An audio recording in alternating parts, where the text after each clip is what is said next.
So, may tinatawag na silang glass bridge like sa China dito sa Hong Kong. So, from North Point, exit A. So, ayan, North Point. Then, tatawid tayo sa pedestrian. So, yan. And then, pagtawid natin, go straight. So, hindi tayo dyan. Dito tayo sa kabila. Ayan, dito tayo. So, may nakadaanan pa ako dyan na building. And then, dire-diretso lang yan. Nakikita ang building, di ba?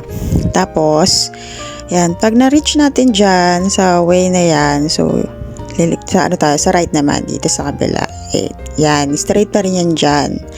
Lalakarin mo yan siya. Mahaba pala yung lalakarin yan hanggang sa ma-reach mo yung glass bridge. Dire-diretso lang yan. So, may nakita akong isang dyan, yung parang park ba yun? Ito siya. So, yan, may nakita akong mga design ng Christmas. So, parang di pa natapos yung Christmas dito. Bagay, darating pa kasi yung Chinese New Year nila dito. So, nag-stop muna ako dyan.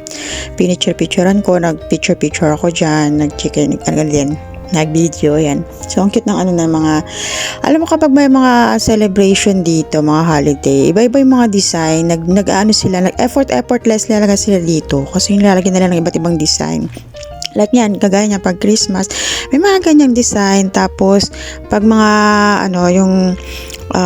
usually na holiday nila dito, may mga panda, may mga flowers, may mga fruits, na mga ganun design nila. Tapos, yung mga bulaklak, kunyari pag autumn naman, yung mga design na nila. Tapos, yun pagkatapos noon, tapos ko mag-picture yan.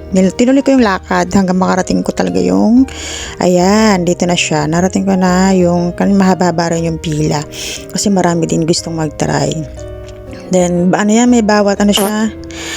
Parang may mga ilang minuto lang din ako dyan. Saglit lang din. Ayan. Tapos, ganyan lang yung itsura niya. Hindi naman siya masyado nakakatakot. Tsaka hindi siya mahaba. Parang lang. Sakto lang. Sakto lang yung malalakaran mo lang siya. Masabi lang na, ayun, mala China yung kineme nila. So, yun. Pero cute din naman niya. Marami rin mga,